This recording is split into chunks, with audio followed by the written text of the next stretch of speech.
Voter list का जहाँ तक सवाल है, उसके विरोध में बहुत सारे लोग हैं और वो इसलिए हैं क्योंकि अभी 1 साल पहले बिहार में चुनाव हुआ है, पूरे देश के साथ बिहार में भी चुनाव हुआ है। इलेक्शन कमीशन ने ही वोटर लिस्ट बनाया, उसके आधार पर उसी वोटर लिस्ट में जिनका नाम था उन्होंने पार्लियामेंट का इलेक्शन किया है, प्राइम मिनिस्टर का चुनाव हुआ है। अब साल भर में ऐसा क्या हो गया कि उस पूरे वोटर लिस्ट में आपको इंटेंसिव रिवीजन की ज़रूरत है? भाई हम लोग की तो यही मांग है कि जो 14 अभी 2024 में लोकसभा चुनाव के लिए जो वोटर लिस्ट का इस्तेमाल किया गया है, उसी का इस्तेमाल इस बार भी होना चाहिए। अब उसमें जो संशोधन करना है, कोई 18 वर्ष से ज़्यादा का अगर है, 1 जनवरी 2025 को हो गया तो उसका नाम जोड़ दीजिए। अगर किसी की मृत्यु हो गई है या कोई पलायन कर गया है, छोड़कर चला गया है, उसका नाम काट दीजिए। इसके अलावा और कोई उसमें संशोधन की ज़रूरत समझ में नहीं आती है। और अगर कोई ये कह रहा है कि भाई संशोधन इसलिए होना चाहिए कि कोई बाहर का आदमी आ गया है, घुसपैठिया आ गया है, तो मेरे भाई पिछले 1 साल से बिहार में तो एनडीए की सरकार है, तो क्या ये स्वीकार कर रहे हैं कि इनके सरकार के रहते हुए घुसपैठिए बाहर से आकर यहाँ बिहार में रह रहे हैं?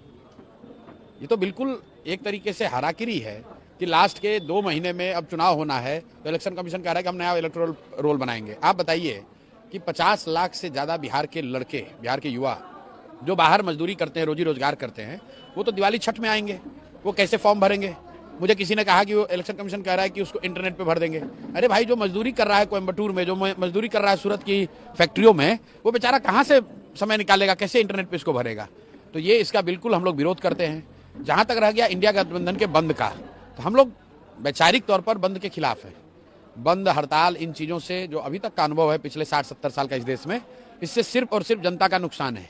आज बिहार बंद था देश के साथ साथ, अब मुझे तो बंद कहीं दिखा नहीं। हम लोग तो दिन भर 2 सभा करके आ रहे हैं, एक हर सभा में 20-20 हज़ार लोग थे। लेकिन बंद अगर करने की कोशिश की गई तो उसमें क्या है, कोई लंपेन एलिमेंट है पार्टी का, वो जाता है रोड पर टायर रोड जलाकर घेर घार के खड़ा हो जाता है। और परेशानी किसको होती है? परेशानी होती है जो गरीब व्यक्ति है। अगर कोई दुकानदार है, रेडी पट्टी वाला है, रिक्शा चलाने वाला है, ऑटो चलाने वाला है, चाय बेचने वाला है, उसकी जो रोजमर्रा की आमदनी है वो मारी जाती है। तो भाई नेता तो पटना में बैठा हुआ है। मेरा ये कहना है कि आपका विरोध है, आप धरना प्रदर्शन ही करना चाहते हैं तो जाके इलेक्शन कमीशन पे धरना प्रदर्शन करो। आपके पास 75 एमएलए हैं, जाके इलेक्शन कमीशन को घेरो। भाई बिहार के सुदूर एरिया में जाकर आप लोगों का दुकान बंद कराते हैं, उससे क्या इलेक्शन कमीशन पर दबाव बनेगा? राहुल गांधी ने कहा सर कि महाराष्ट्र में जिस तरीके से वोट की चोरी की गई, अब वो बिहार की बारी है कि हम। देखिए, इस बात पर ऑलरेडी मैंने कहा हुआ है कि राहुल गांधी विपक्ष के नेता हैं और अगर उन्होंने महाराष्ट्र के इलेक्शन के नजरिए से कुछ तथ्य जनता के बीच में रखा है तो इलेक्शन कमीशन की ये जिम्मेवारी है कि उन तथ्यों का समुचित उत्तर वो दें। जहाँ तक मैंने जो पढ़ा लिखा देखा समझा, जो राहुल गांधी ने जो बातें कही हैं और उसके जवाब जो इलेक्शन कमीशन ने दिया है, वो विश्वसनीय बहुत नहीं है, वो बहुत विश्वास नहीं जगाता है। तो इलेक्शन कमीशन की जिम्मेवारी है कि विपक्ष के नेता ने अगर कुछ तथ्य रखे हैं, कुछ सवाल उठाए तो उसका जवाब दीजिए। इलेक्शन कमीशन ने कहा है कि लोकतंत्र तभी मजबूत होगा जब शुद्ध मतदाता सूची होगा। बिल्कुल ठीक बात है।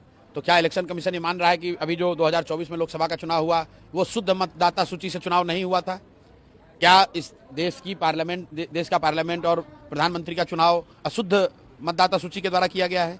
पहले इलेक्शन कमीशन ये स्वीकार करे कि जो 24 का मतदाता सूची था वो शुद्ध नहीं था, तभी तो बात बनेगी। दोनों बात तो इलेक्शन कमीशन की सही नहीं हो सकती है। आप कह रहे हैं कि हम इलेक्शन मतदाता सूची को शुद्ध कर रहे हैं, तो अभी साल भर पहले भी तो आप ही ने बनाया था, तो क्या वो शुद्ध था? उसी से पार्लियामेंट का इलेक्शन कराए थे। और अगर वो अशुद्धता आ गई इलेक्शन के, लोकसभा इलेक्शन के बाद, तो अशुद्धता क्या है? बाहर से लोग आ गए, रिफ्यूजी आ गए, शरणार्थी आ गए, आतंकवादी आ गए, कौन आ गया? और आया तो क्या यहाँ बिहार सरकार सो रही है? बीजेपी के लोग तो आज पूरे दिन कहते रहे कि ये कांग्रेस, आरजेडी और तमाम जो विपक्षी देखिए, सवाल उठा रहे हैं, वो घुसपैठियों को वोटों का अधिकार ये दिलवाना चाहते हैं। बीजेपी वाले जो ऐसे बेवकूफ लोग हैं, अरे भाई अगर घुसपैठिए बिहार में आ गए तो सरकार तुम चला रहे हो, तो घुसपैठियों को क्यों नहीं पकड़ा? तो घुसपैठियों को क्या बीजेपी वाले बिहार में लेकर आए हैं?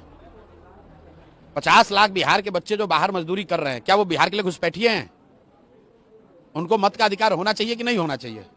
अगर कोई आदमी यहाँ से जाकर गुजरात में, महाराष्ट्र में नौकरी मजदूरी कर रहा है और चुनाव के समय में आकर यहाँ वोट करना चाहता है, तो उसको मत का अधिकार होना चाहिए कि नहीं होना चाहिए? बस बात खत्म। इलेक्शन कमीशन ने अपने एक्स के अकाउंट के डीपी में जो है वो आर्टिकल 326 का रूल लगाया है। भाई आर्टिकल 326 क्या है? आर्टिकल 326 मत का अधिकार है कि 18 वर्ष से ज्यादा हर एलिजिबल भारतीय नागरिक को मत देने का फंडामेंटल अधिकार है। आर्टिकल 326 वही है। तो अगर इलेक्शन कमीशन ने लगाया है तो इसमें क्या है? बस ठीक बात है। 18 साल के हर, हम लोग भी तो यही कह रहे हैं कि भाई 18 साल से ज्यादा उम्र के हर बिहार के नागरिक को अभी आने वाले चुनाव में मत देने का अधिकार होना चाहिए। उसको बेकार का ये डॉक्यूमेंटेशन के जाल में फंसाकर उसको आप डिबार नहीं कर सकते हैं। इलेक्शन कमीशन को नागरिकता जांचने और नागरिकता देने या रखने लेने का अधिकार नहीं है। सुप्रीम कोर्ट का जजमेंट है। इलेक्शन कमीशन का ये अधिकार क्षेत्र के बाहर का चीज है। तो आप कौन होते हैं पूछने वाले कि भैया अपना नागरिकता प्रूव करो? ये काम इलेक्शन कमीशन का नहीं है, ये काम होम मिनिस्ट्री का है, सेंसस वालों का है। तो होम मिनिस्ट्री तो यहाँ पर बीजेपी वाले ही चला रहे हैं, देश में अमित शाह चला रहे हैं। आपको लगता है जो विपक्ष आरोप लगाता है कि इलेक्शन कमीशन बीजेपी के बी टीम की तरह काम करे, वो कहीं ना कहीं सही है? भाई विपक्ष आज बोल रहा है, बंगाल चुनाव के जीतने के बाद मैंने कहा कि अगर इलेक्शन कमीशन पार्शियल न होता तो बंगाल में बीजेपी को 70 सीट भी नहीं आता, 40-50 सीट आता। ये सामान्य लोगों की समझ है कि इलेक्शन कमीशन हर तरीके से जो सत्तारूढ़ दल है या गठबंधन है उनकी मदद करता है, लेकिन अंततः लोकतंत्र में जनता मालिक है।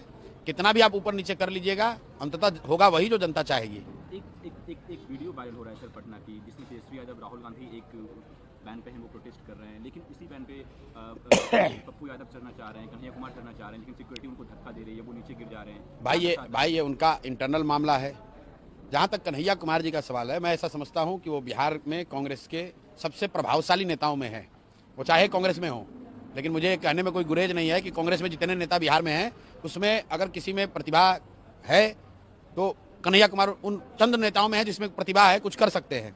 और अगर कांग्रेस उनका इस्तेमाल बिहार में नहीं कर रही है तो ये दिखाता है कि जो बात हम लोग कहते हैं कि कांग्रेस बिहार में आरजेडी की पिछलग्गू पार्टी है, और आरजेडी का जो नेतृत्व है वो कन्हैया कुमार जैसे लोगों से इतना घबराता है कि वो सोचता है कि कोई नया आदमी आ जाएगा तो हमारे नेतृत्व को चुनौती हो जाएगी या हमारे पिछलग्गू बनकर वो हमेशा नहीं रहेगा। इसलिए आरजेडी वाले नहीं चाहेंगे कभी कि कन्हैया कुमार जैसे लीडर कांग्रेस में या उस तरह के और भी जो काबिल लड़के हैं वो कांग्रेस में कभी सक्रिय हों। भाई जब गाड़ी पर आप प्रोग्राम कर रहे हैं, जो वीडियो हम लोगों ने देखा उसमें तो 20 लीडर खड़े हैं, उसमें कन्हैया कुमार भी हो सकते थे। तो सीधा दिखाता है कि आरजेडी का नेतृत्व, उन्होंने ये कहा होगा कि भाई कन्हैया कुमार इस पर नहीं रहने चाहिए, इसीलिए कांग्रेस वाले अपने नेता को जो सीडब्ल्यूसी में आमंत्रित सदस्य हैं कन्हैया कुमार, यात्रा निकाल रहे थे बिहार। भाई सीडब्ल्यूसी में आमंत्रित सदस्य हैं, सीडब्ल्यूसी के मेंबर को आप नहीं चढ़ने दे रहे हैं। तो ये कांग्रेस की स्थिति को बताता है और इस बात को कहीं ना कहीं प्रमाणित करता है जो हम लोग कहते हैं कि कम से कम बिहार के नजरिए से कांग्रेस का कोई वजूद नहीं है, कांग्रेस का कोई अस्तित्व नहीं है। ये बिहार में आरजेडी का पिछलग्गू पार्टी है। जो लालू जी या राजद का नेतृत्व तय करता है, कांग्रेस वाले